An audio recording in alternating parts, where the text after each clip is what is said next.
What's going on, guys? Welcome back to the Medalist Sports Card Podcast. I'm your host, Clayton. Really appreciate you joining me, guys. Episode 7 it is this week. As you can tell, bringing you guys, if you're watching this on video or maybe even listening, you can tell, bringing you guys this from a hotel room in Des Moines, Iowa. Here competing this week at the Drake Relays at Drake University, running a road mile on Wednesday evening. So by the time you guys hear this, I'll have competed once, racing again Saturday. So I just wanted to bring you guys a weekly episode from somewhere else. And my bag just fell. What a great way to interrupt an intro. But so far, I really appreciate it. Met a lot of people this weekend at the shows, which we'll talk about, that have listened to the podcast or are going to listen to the podcast. Instagram growth has been great. Go on over to YouTube, listen to it if you want to watch the video there. Might be able to throw in some clips from the weekend or even some pictures from the weekend to kind of, as I go through the summary of the two shows I was at as a dealer, to kind of better reiterate my points. Otherwise, thanks for listening on Spotify, Apple Podcasts, wherever you guys listen to this. If you do really, really enjoy it, or even if you don't enjoy it that much and want to leave a suggestion or a review, go ahead anyways, leave that 5 stars preferably.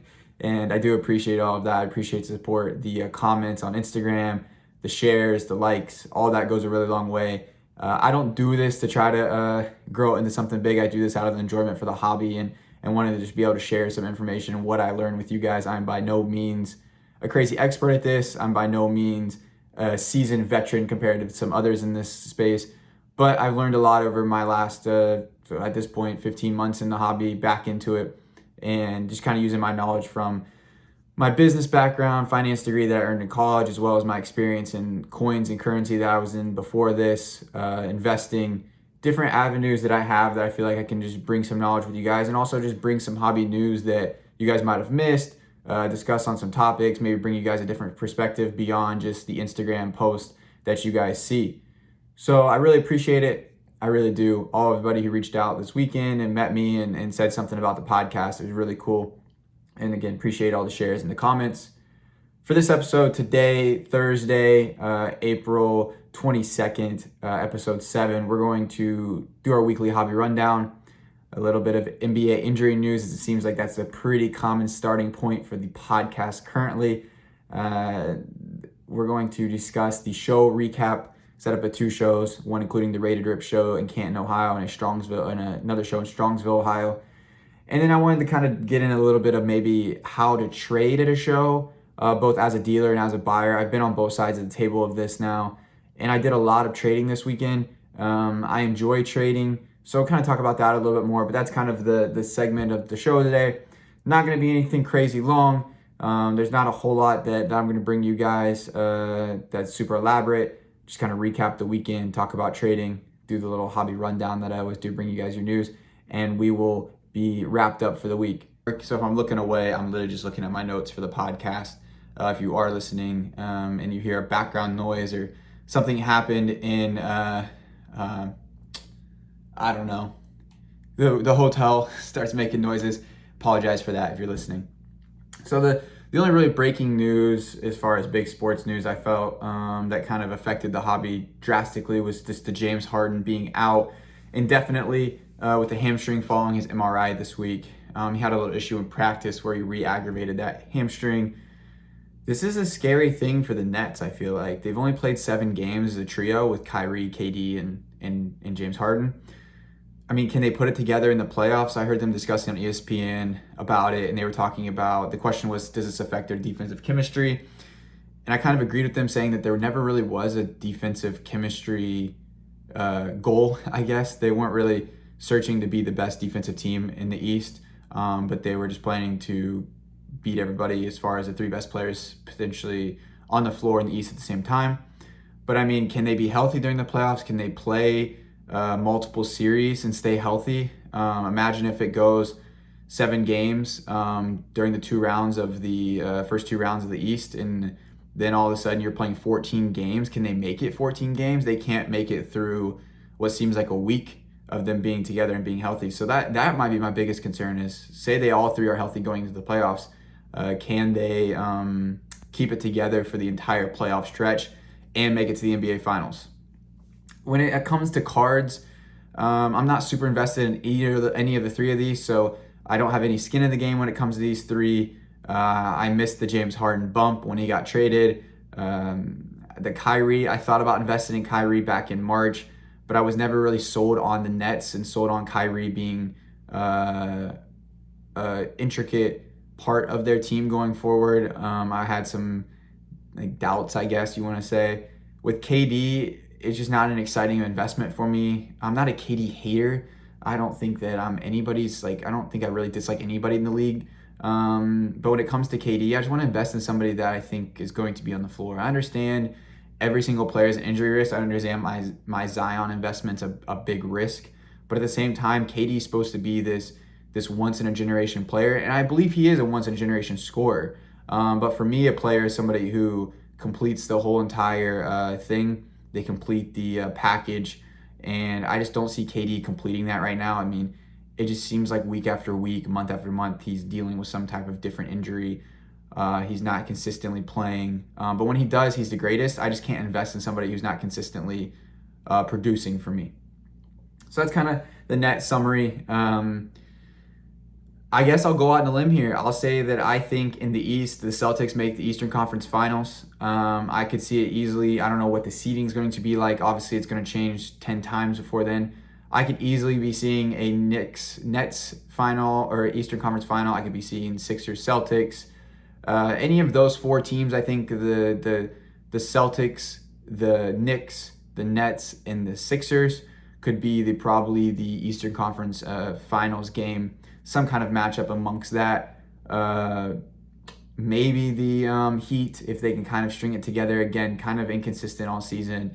I don't really like that. If you can't put together at least one stretch for me, it's hard for me to kind of buy into you guys come playoffs. Let's get into the weekly hobby rundown now. PSA announced Nat Turner, the new private owner, announces that they purchased Genamint. I believe that's how you say it. Genamint, Genamint. It's an AI computer grading system, computer AI technology. It's not a product technically yet, but Nat believes that this is something long-term that can be hugely beneficial. There wasn't an exact timeline as far as when it starts to be introduced. I'm sure there's a lot of testing to go, but as much slander as you want to say, PSA has kind of been under. I can see this being hey, we're still working. We obviously are working through the backlog, and now we're working on AI grading to compete with competitors like HGA, like CSG who are using AI grading. I believe this AI grading is going to be more along the lines of CSG when it comes to fingerprinting cards, detecting alterations or trimmings, versus where HGA is almost completely trying to use AI grading as a grading tool. Cards are still going to be graded by humans at PSA. But what I think was interesting from the post I saw on Slab Stocks was they commented saying that PSA is going to be able to detect cards already been in slabs that have been cracked out. I think this is interesting because obviously it's going to take a while for this AI grading to come in. So it's obviously going to have to only detect cards that it's detected before. So this could be a year, 2 years before this really becomes a thing. But let's say you get a backup, a 50 card PSA order, and you get back, let's say 25 10s, which is really good, 10 9s, and then the rest are 8s. And you believe that 2 or 3 of those 8s and 1 of those 9s could potentially bump a grade, if not up to 10. You believe that they were undergraded, they were potentially mistakenly graded, etc., whatever your reasoning is. And that's what the human element of grading comes in, that each card is graded individually by a human. There's obviously room for human error at the same time, also room for human emotion. There's that kind of saying whether your grader has dealing with a divorce at home or whether he had a Starbucks messed up his order in the morning, is he going to be, or he or she going to be accurately grading that day and be able to leave home at home and bring work to work and focus on that.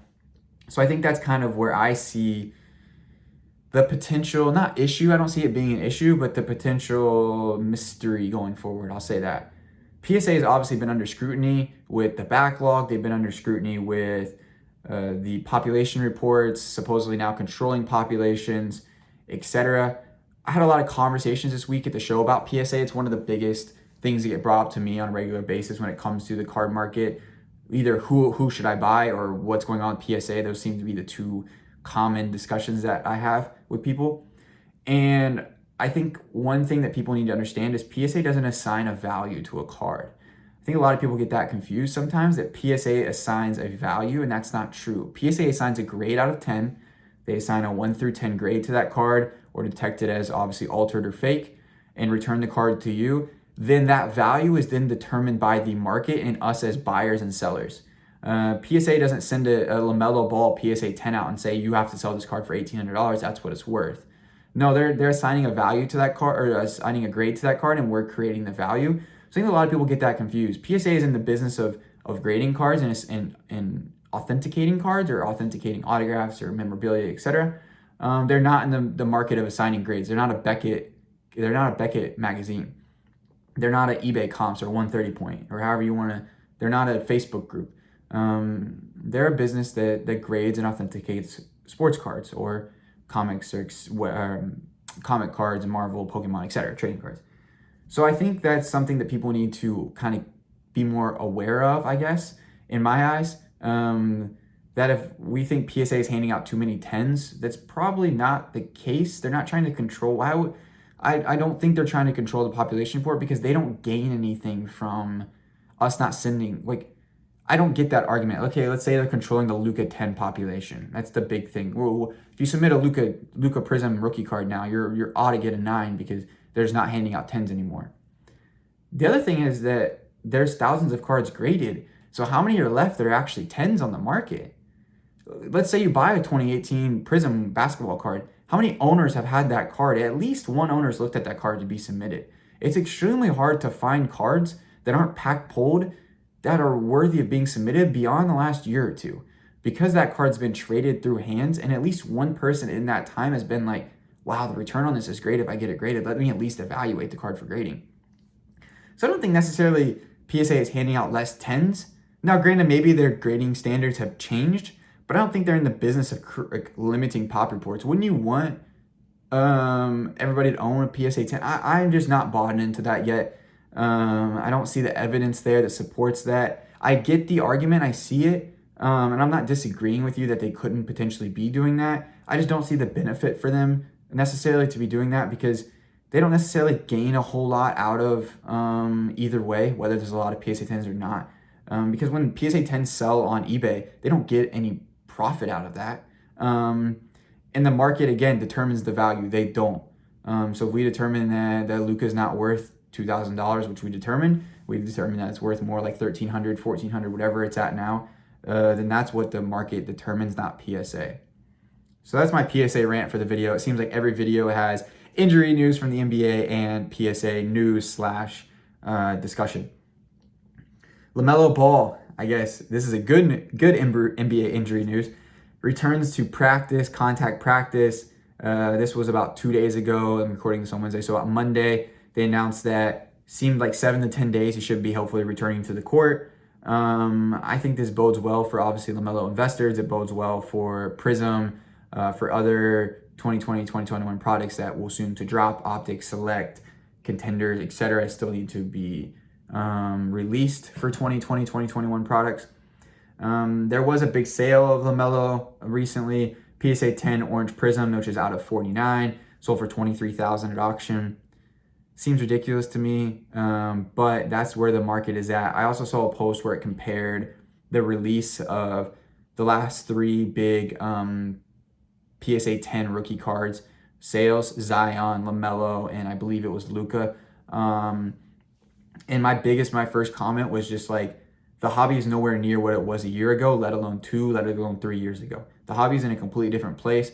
Prospecting, the NBA, Instagram, the hype, the sneaker crowd, the flipper market, etc. Whatever reason you want to put behind it causes these cards to be more valuable, especially popular, hyped prospects: LaMelo, Zion, Ja Morant, etc. This is interesting also because the grading fees have obviously increased drastically. You couldn't just sub 2-3 years ago. You could sub Luka PSA. You could sub a Luka rookie card for bulk rates and get it back in 45 business days. Could you imagine being able to sub 100 rookie cards? Say you rip a box of Prism in 2018. You could have subbed all those for bulk rates, all the rookie cards out of there for 45 days and got them back for what, $20, $30, $10 for some of them. I mean, that's ridiculous to think. 45 days, 7 weeks. You get it back in 2 months. I mean, we're paying 170 before PSA quit. We were paying $175 to get it back in 6 to 8 weeks at best. I've got express orders there that I sent end of January, beginning of February, that I sent to Nash Cards that are still kind of in the process. I forget the exact date I sent, but there's stuff that's been there for 2+ months now. So it's really interesting where this might go for the rest of the products with PSA shut down, LaMelo back, LaMelo wins Rookie of the Year, Anthony Edwards wins Rookie of the Year. Going into next year, what happens with their market if there's not a lot of graded Prism rookie cards? It's a very interesting time when it comes to that. And LaMelo's injury is obviously just adding to that, adding to the, not confusion, but the muddiness of the current prospect graded base or even just 2020, 2021 products. The final thing I want to talk about in the hobby rundown that's been going on a lot is a lot of talk about the Jordan Fleer PSA 10 and the drop in current value of that card.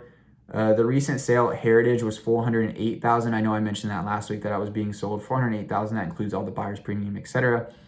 There was a $375 sale, I believe, on PWCC or Probe Steam, one of the two, through eBay I saw for $375,000. I think there's a couple of things that come out of this. A lot of people think that the entire market is driven by the Jordan Fleer PSA 10. I think it's different than if you say one stock out of the investment or the stock market kind of indicates the thing. So let's pick out Amazon. Amazon seems to kind of be a very popular stock. Amazon, Apple, Tesla seem to be very popular stocks when it comes to people trying to compare it to the market itself. But the true factor is the S&P 500. And I don't think a lot of people, there's not a real true understanding of what would be the S&P 500 of the stock or the sports card market. You'd have to include, obviously, big cards like the Luka, like the Zion PSA 10, like the Jordan Fleer, like the Topps Chrome Kobe, like the Topps Chrome LeBron, etc. These major cards that are standards in a hobby, you'd almost have to track them all at once because obviously some go up, some go down, some are more flat, some have better returns over the last 30 days, 10 days, etc. That's what the S&P 500 kind of tracks, and it allows you to kind of follow the stock market a little bit more. There's nothing really like that in sports cards, and picking out one card that's a $400,000, $300,000, $400,000, whatever number you want to throw out card, it just doesn't indicate the market to me. The small amount of people who want to buy that card and have the available cash to buy that card, when it comes to the comparison of the number of people in the sports card hobby, is, I don't even know what a percentage would be, 5%, 2%, 1%. If you pick out 100 people in your Instagram feed, say you follow 100 people on Instagram, and you scroll through that, is there 5 people on that, of that 100, that could purchase or have a PSA 10? There's obviously more that can buy 9s and 8s, obviously, because it's cheaper. But is it 5%, 1%? So what does that indicate? Does that indicate more of the high-end market, or does that just indicate that card itself? Because it's not even his true rookie. It's more of an icon. It's more of a, I don't want to call it like a Louis Vuitton bag, but like you're not buying that card to necessarily like try to buy and flip it. I'm guessing somebody who bought it for $408,000 isn't trying to flip it for $500,000. They're sitting on that for a while. They want to put it in a showcase. They want to put it in their office, etc. And then the other thing that I've seen a lot of people say, and I completely agree with this, and it's much more in the non-modern market that it affects. Not all PSA 10s are the same. I was trying to sell a Reggie Miller Fleer rookie card this weekend. It's a PSA 8. It's like a $150 card. And I was asking a slight premium, just $10, $15 above eBay comps on the 8, because I felt like the 8 was a very strong 8, and I did not feel like it was comparable to the other 8s that were being sold. The centering is much better. The corners are much better. The coloring is strong. I mean, if it was even worth it, I'd try to resub, maybe get a 9. Not going to mess with it, though. But I just think that's an example of that. Not all cards are the same, especially early 2000s into the 90s cards. Not everyone's the same. Eye appeal on a card could be different. Centering, coloring, etc., all effective of those non-chrome paper cards in the 90s. whether they sat in sunlight, where they didn't, whether they were graded early and they sat in a case in a window, could be drastically affecting the value of that card, etc. There's just a lot of supply of Jordans coming out. There's a lot of sales of Jordans coming out. There's a lot of statistics saying about how much market cap has been sold this year compared to the last 2 years. It's like 3x the last 3 years combined they've sold already in 2021. I think that's just an indication of people are bringing them out, selling them. Don't think it's a true indication of where the market is as a whole. So that's kind of the hobby rundown for the week.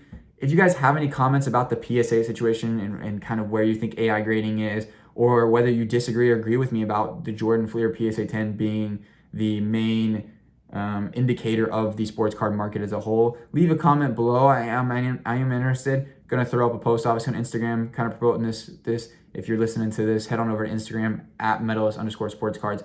Leave a comment below. Leave your input below. I'd be curious to see if you guys agree, disagree. Always up for discussion about these kind of things, especially when it comes to PSA. It seems like it's a big hot topic. And the same thing with the Jordan Fleer PSA 10. Does it indicate the market, or is it more of an indication of the Jordan, let alone the Jordan Fleer market itself?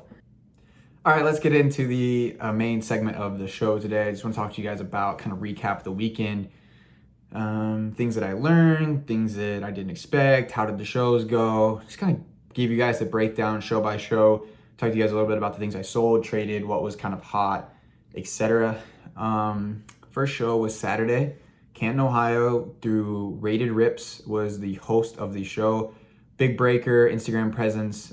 Go follow them at Rated Rips on Instagram. They have a great Discord group as well. Go check them out. Really appreciate what Mike did, setting that up, getting the ball rolling on that. It's going to be somewhat of a semi-regularly show, if not monthly, if not every other month, etc. I know he's planning to kind of make something big with that. We had some great ideas. We chatted a little bit as well about some things. So super excited about what he did. Appreciate him setting that up. I'm glad I connected with him and was able to get in there as a dealer. So you'll be able to see, maybe I'll throw up a quick clip of maybe my booth at that show. I brought almost everything out. I even put out my Kobe Topps PSA 9 I talked about last week about chasing the hype on, as well as a Dame PSA 9 Prism rookie card. Those two cards I had priced pretty high that I didn't plan to sell. I kind of just put them out anyways. I know a lot of people were like, well, if you weren't going to sell it, why'd you put it out? And it's kind of like, I don't know, just kind of put it out. If someone wanted to buy it on an extremely high price, kind of had to have a debate with myself about whether I wanted to sell it or not. But the show was good. The show Saturday was much more of the, I'll call it Instagram crowd, a little more flashy. There wasn't much vintage there. There was Pokemon. There was slabs. There was raw color. There was prospects. There was great dollar boxes. There was high-end $1 million cards. Jacob, which is Card Kahana on Instagram. I can't remember the exact name. He was the gentleman who made the trade with Saucer T for the $400,000 Charizard for LeBron Kobe cash trade. He was set up there. Really great guy. I got to meet him. Actually purchased an Immaculate out of 25 T. Higgins RPA from him. And just had a really good show. It was a very steady flow of people for a first time show. It was at a hotel. There wasn't a lot of space in the rooms. It was pretty packed as far as table space wise. And it never got overly packed with people, but it was really consistent all day. There was a lot of slab boxes going around, a lot of young crowd. Obviously, it was really promoted well through Instagram. So obviously, people who had Instagram were obviously coming out in full forces, both local, and I know there's a lot of people who traveled in for the show. For me, myself, I had a really good steady of people all day. I was also, though, surprised how many people wanted to sell their cards to me versus buy cards from me. I think for me, the interesting thing is that the market is somewhat down from where it was last year, or last fall, I guess I should say. And last time I was really setting up on a regular basis. And then I was getting a lot more people wanting to buy from me versus sell. And now it's kind of the opposite. So I had a lot of people who wanted to sell to me. I did make a few little purchases, like a Jordan Noir Silver Prism. I bought a little select lot off of somebody. Made a lot of trades with people, which I'll talk about following this. But it was a good, steady people. Ended up trading my Zion Cracked Ice Red Prism PSA 9, which I bought in Dallas. I traded that for Tatum 10 Optic Hollow the Rookies, as well as a BGS 9 Zion Concourse Tricolor Select card. Ended up moving both of those over the weekend, one on Saturday, one on Sunday, which was really good. I was surprised I moved those as quickly as that, as I was worried trading away the Zion, which was a pretty popular card in my case. But overall, good show. Wasn't anything crazy. AJ Dillon was there. They were doing live breaks, live dice roll. There was a mystery box. It was a lot more excitement going on. It was fun. Obviously, the Instagram crowd was there, so there was a lot of people taking pictures, posting pictures, recording videos. Which, speaking of that, putting together a video recapping the weekend, showing you guys a little insight, talking about this a little bit more. But I wanted to give you guys the podcast crowd, just a little bit of insight into it. What else happened in Canton? Not much, really. Like I said, Select football was pretty popular. Obviously, being a new product, people were bringing their Select cards out, have ripped. Prism basketball didn't move great, although it did somewhat move a little bit. My slabs, including Zion, were pretty popular. But all in all, nothing really stood out, nothing crazy, but a really, really solid show. I'm super excited about how that show is going to grow, where it could go, multi-day show, etc. I think it has a lot of room, especially the Instagram crowd wants to meet in person, trade, buy, sell in person versus dealing with eBay or PayPal, etc. We like to do our stuff in person. I think that's a really cool feature of a show, and it allows us to meet people. You DM back and forth with people. You like their photos. You comment. You support them. You throw flames up in the comments when they post a cool mail day. But now you get to see their cards in person. You get to discuss the things in person. Meet people you've made purchases with. That show was a really cool experience to be able to meet a lot of people that I had met through online, through transactional things, but also had not ever met in person. So. All right, guys, let's talk about the show Sunday. It was in Strongsville, Ohio, which is closer to Cleveland. So the crowd was a little bit stronger. There was a line of 50, 60 people at one point out the door. So it's a very busy show. My stuff at Strongsville stands out a little bit more. Like I said, the Instagram show on Saturday, I call it Instagram show. The modern market, slab, crazy, colored, modern crowd was out in full force in Canton. In Strongsville, my stuff stood out pretty well. There was only a few dealers who had a few stuff like mine. There wasn't any tables who were set up like mine. I put a tablecloth down. I propped my cards up in my case. Like I said, I have a whole slab case. I had a really nice raw case. I had a $1 box and priced as marked top-loaded box. I had a little bit of retail wax and stuff that I picked up along the way. But my table itself was really set up well as a brand. And I think it separated me at the Strongsville show. I had a lot of people coming and going. A lot of people wanting to try to make trades or try to sell to me, and a lot of people buying from me on Sunday. Sold, like I said, the Tricolor Zion PSA or BGS 9.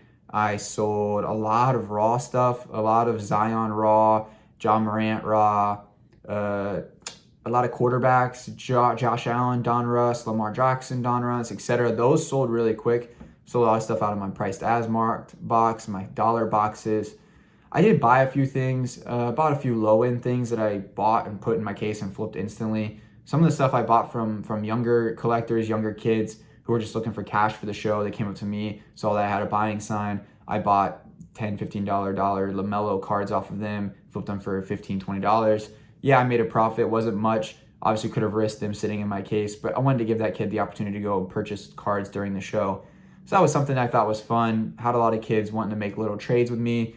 One of the things that I did notice was a lot of people bring random stuff to the show and expect that a dealer will either trade or buy on that cards, no matter what. Even if the card, let's just say, I had a guy trying to trade with me this cleared acetate Odell Beckham Jr. absolute card from 18 or 19 maybe. It was a really cool card. It was graded, but I just didn't have any reason to buy it. It wasn't obviously an OBJ rookie card. I was in Cleveland, but he wasn't in a Cleveland jersey at the time of the card. It was completely almost clear, so it was really hard to tell what it was even. And it just wasn't something that I wanted to take and put in my showcase compared to what was in my showcase. That's kind of how I look at trades is if I'm going to trade you something, I need to make sure I'm getting the value of the cards being relatively the same or more depending on the cards that you're giving me or I'm giving you. An example, the Zion Red Ice, I traded away something that was very popular in my showcase for two things that I was worried about being relatively harder to move. I asked for a little bit higher value on the Zion than if he would have paid cash, just because I thought I could get the cash value out of that card and I would have had to work a little bit harder, potentially sit on those two cards longer. I was extremely lucky to move them at a relatively fair price, but also I did sell them at a very fair price, the Tatum and Zion, because I wanted to move them. I didn't want to bring them home and deal with having to maybe sell them on Facebook or eBay to try to get my money out of the card they traded away. I made a trade though it was a really cool trade with AM_sports cards on Instagram. Go check him out. He works at the One of One sports card shop in Strongsville, Ohio. He was over at the show. We made a trade, some buy and sells at the shop before. Was able to connect with him at the show. We made a trade for a Optic Holo PSA 9 Zion Williamson for a rookie exclusives Upper Deck PSA 9 LeBron James rookie card. I was super excited about that trade. I love Zion currently, but I don't have a lot of LeBron. I just thought the LeBron market was kind of overpriced. It has settled down. I've been thinking a lot about getting into it. The opportunity presented itself. He wanted to make a trade. He wanted the Optic Holo. I was okay giving up that Zion for a LeBron. Again, kind of okay with trading stuff out of and into stuff that I thought was fair. So let's talk about that a little bit more. I want to talk about trading, and I'll kind of go into this and maybe hit on highlights of the shows as well as we talk about this trade. There's a trade that happened Saturday that I want to talk about. There was the Zion Red Ice trade, like I said, was something that went down. But I just kind of want to explain more about my side of the table and how I look at things. So I assign a value of comps to cards once they come across my table. I comp the cards. I try to be very fair with comps. I look at subgrades. I look at whether it was a buy it now. I look at listed current listings, whether or not there is cheaper, more expensive cards, whether it was a one-off sale. Say the card's a $150 card. If there was a $70 comp, I don't just say it's a $70 card. I kind of throw out the outliers. I'm very fair when I comp. I don't want to try to rip people off. I don't want them to feel like I'm trying to lowball them, but I also want them to try to give me an estimated value of what they're asking. Some people come to my table and have their cards ready to go. They say this card's this much, this card's this much, this is what I'm looking to get. These are the comps, these are the comps, these are the comps, this is what I'm looking to get, et cetera, et cetera, et cetera. When I'm buying cash outright as a dealer, I like to be closer to 75% comps, maybe 70, maybe 80, just depends on the card. I would pay full comps depending on if it's a collection piece. Potentially I would pay a little bit more, which is not too common though, because obviously I can do that elsewhere away from the show unless it's kind of a one in a hard card to find. Not a 1 in a million, not 1 of 1 type deal, but you know what I'm saying. So that's kind of where I'm at with that. When I assign a value for trading, I assign much closer to comps. I do assign a value based on comps and also the ability to move that card based on the card that they want to trade for. Let's say there was an example where I was trading a Gary Trent Jr. Silver Prism rookie card. That was a very nice card. Had PSA been open, I probably would have subbed it. I didn't tell the guy that, but he obviously could tell it was a very nice card. The centering was well on it. I've submitted a couple of Gary Trent cards that are sitting at PSA. So I didn't need to resubmit it. I wasn't going to submit it Super Express. I probably wasn't going to send it to any other company, but it's a very nice card. But he was a Gary Trent PCer or enjoyed watching Gary Trent play just like I do. So I felt like I wanted to get that guy that card. And he wanted to make some trades on it. So he pulls out his box and he has a lot of raw cards, which is fine for me. I don't mind trading raw for raw. Graded for raw is different. If a low-end graded card, if it's good raw stuff, that's a fine trade for me. I just like to get similar stuff out of it. So what we traded for was the Gary Trent card for a Zion Mosaic Red NBA debut raw card and a Tyler Hero raw Mosaic Red rookie card base, not a debut. I thought that was a very fair trade. He gets something that he is willing to put that he wants to put in a PC, that he wants to hold, that he enjoys the card. And then I get something that I get to put in my showcase that's two pretty good names, popular prospects. Red Mosaic's not a very common card you see laying around. It's not something that's going to go sit in a box in a corner. It's something that's going to sit in my showcase. And say I don't sell it, I'm okay holding that Zion card. Not as big on holding Hero, but I wouldn't mind putting that card away. $20, $30 card. don't mind holding that card. So those kind of trades for me are something that he gets something that he wants, I get something that I can use. We're both happy. We traded value for value. We comped all 3 cards. We made sure it was pretty fair, and we got relatively close, and we felt like we were comfortable making the deal. There was also trades where I would pay cash in value out of my case. I made a trade for some select raw 2020 football select cards. There's some T. Higgins cards I was going to PC out of there, some Jerry Judy Silvers that I ended up selling a few, keeping a few to sell later.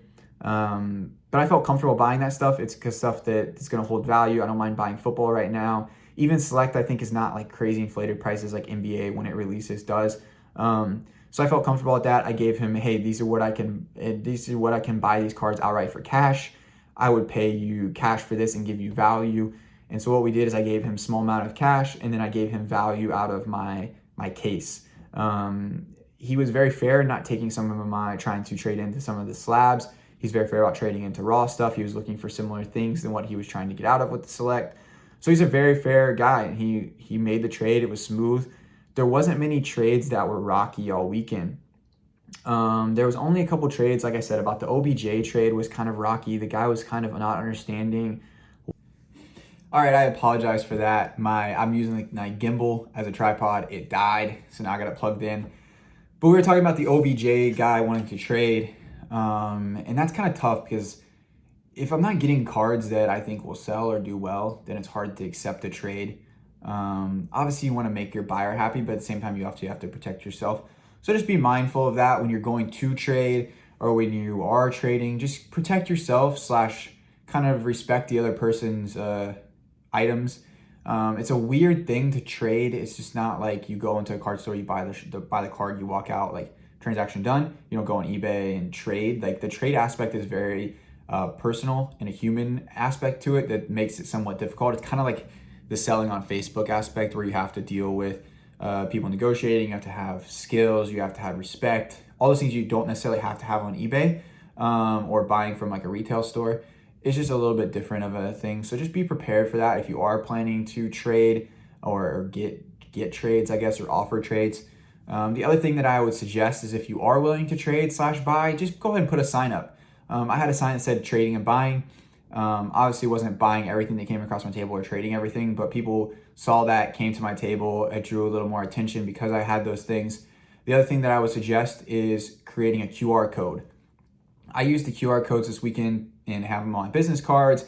I have them everywhere. They link to a QR code site that links to my Instagram, to my podcast, to my YouTube, to my eBay store, to my PayPal, which was I had a PayPal QR code. For some reason, it didn't link to my PayPal, even though it worked at home. I bring it to the store or the shop or the show, it doesn't work. So I ended up adding it to my own QR code so they could scan my business card or my QR code that was on my table, and they were able to PayPal me directly at the show. I don't like using Venmo, Cash App. A lot of people asked to use Venmo. My Venmo got hacked. I've yet to kind of fix it.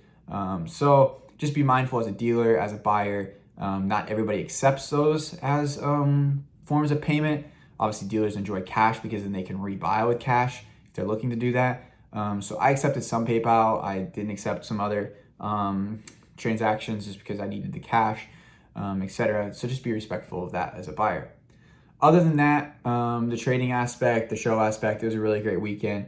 A lot of cool trades that went down and a lot of good experiences. So before we wrap this up, while we were recording here, I actually had some grades pop for PSA. Again, I had some express orders subbed through Nash Cards just to kind of give you guys an update on where the express orders are or what's kind of popping if you currently have express orders at PSA. So let's look at this express order and I'll kind of tell you guys a little bit about the express order as well. I had 2 cards in an express order. It was sent and received by Nash Cards on February 5th. It was sent to PSA on February 6th. And it was marked as received by PSA on March 8th. The grades popped today, April 21st. So about 6 weeks from the time it was received to the time it popped, and about 10 weeks from the time it was sent to grading. So just to give you guys an idea, about 10 weeks from the time you send it to PSA, your grade should pop for your express orders. I had 2 cards in there. I had a Panini Optic John Morant base card. It hit PSA 10. Great. Didn't pay very much for the card. At the time, John Morant was a little more popular when I sent it 10 weeks ago. So not too worried about that. Obviously going to still make a profit on the card. Obviously not a lot, but I'll get that card back. Maybe I'll use it as a trade value, sell it, etc. Not sure. The other card that was really interesting that I'm excited about was I actually bought a BGS 9.5 Damian Lillard Prism rookie card. It had, I believe, 395s. I'm not sure the tags at home. I believe it had 395s and a 10 or 395s and a 9. I believe the 9 was edges or corners. I subbed that card. It hit a 10. I paid right around $550 for that card, all in, shipping, tax, everything through eBay. The $55 grading fee and about $600 into that card, and hit a PSA 10. Super excited about that. Not sure what I'm going to do with it. Obviously probably hold it at least until a couple weeks until the playoffs. Maybe I'll sell. Maybe I have a 9. Maybe I'll sell my 9, keep the 10, etc. Super excited about that. It's kind of a good feeling when you take a big risk like cracking and you submit a card and you get a 10 out of it. I think that's something I'm going to talk about in a future episode, is cracking, the risks, the tips, things that I've learned, things my buddies learned that does a little bit more than I do, and kind of talk to you guys about cracking is a different way to play the game, but it potentially is something that's a way to do things, especially when PSA opens back up. The final part, I always kind of review the release calendar. I'm looking at the calendar over here to make sure you guys get this all right. So February 20th, the Topps Trevor Lawrence football dropped on February 20th. That dropped. Topps MLS Major League Soccer drops today, February 21st. The Trevor Lawrence football cards is the artwork that I believe was created by, it was the artwork of Trevor Lawrence's brother and sister-in-law created the artwork for that with Topps. So that's a cool little set. Not sure, obviously, the value of where that's going to go. Bowman Baseball drops February 28th. I talked about Topps Chrome Formula 1 Racing. Last week it drops on Friday. I'll probably pick up some singles out of that just for fun. February 30th, Panini Chronicles Football for 2020. And let's see, what else? What else is here? We go. We got some big drops here. 2020, 2021 Panini Crown Royale Basketball drops on May 5th. May 5th, also 2020 Panini Flawless Football drops. So you're chasing the Justin Herbert diamonds, the Joe Burrow diamonds, my boy T. Higgins diamonds. And then also on the 5th, wow, there's a lot of releases on the 5th. 2020, 2021 Topps Chrome UEFA Champions League Soccer. And 2 days later, Panini Immaculate Premier League Soccer drops. So a lot of drops going on. A lot of stuff being released, especially through the middle of May. You've got Impeccable Basketball still. Panini Contenders Draft Picks Football drops May 14th. Contenders Basketball May 19th. Absolute Baseball Panini Court Kings May 26th. It's just a lot of stuff going on in May. There's a lot of stuff. Leafs got a lot of stuff that hasn't released dates yet. But I'm interested to see. Let's see, when is Optic or, I'm trying to look here. When is Optic or Select? I don't think they have Optic or Select on here on Cardboard Connection yet for 2020, 2021 basketball. So it'll be interesting when those drop. Hopefully soon. Obviously, would love to get into that. But that kind of wraps up the video for today. I appreciate you guys dealing with the makeshift episode today, using my phone, recording it in the hotel, and kind of doing it a little bit on the fly this week, kind of recapping the weekend. So I appreciate it. If you haven't already, head on over to Instagram at medalist_sports cards. Hit me up over there. Make sure you leave a follow. Really appreciate everybody over there. If you're listening to this on YouTube, hit the thumbs up button and subscribe. That really does help out the channel. I'm probably going to rebrand that channel for sports cards only, as I'm moving all my track content over to a channel called Track Boys Podcast that I'm working with a fellow professional athlete, Devin Allen, who played football at Oregon. I'll probably actually have him on the podcast sometime. We're doing a track and field podcast over there. So if you want to or want to check out two professional athletes talking sports, Track Boys Podcast on Instagram and wherever you listen to your podcast. And Otherwise, really appreciate you guys. Hope you guys have a great weekend. I will see you guys next week. Super excited about next week's episode. Going to start bringing on some guests over the next couple weeks. So stay tuned for that. Stay look on for Instagram for little maybe sneak peeks. If you are interested in potentially being a guest on the show and you listen and you potentially have some stuff you want to share, hit me up on the DM. I'm always open to kind of having that conversation, and maybe we make some things happen and do it on a podcast. Again, not trying to be anything serious here. This is really just a way for me to connect with more people, share my thoughts, share some insight, and help anybody out in the hobby. So have a great week, guys, and I will see you guys back here next week with the Metal Sports Card Podcast.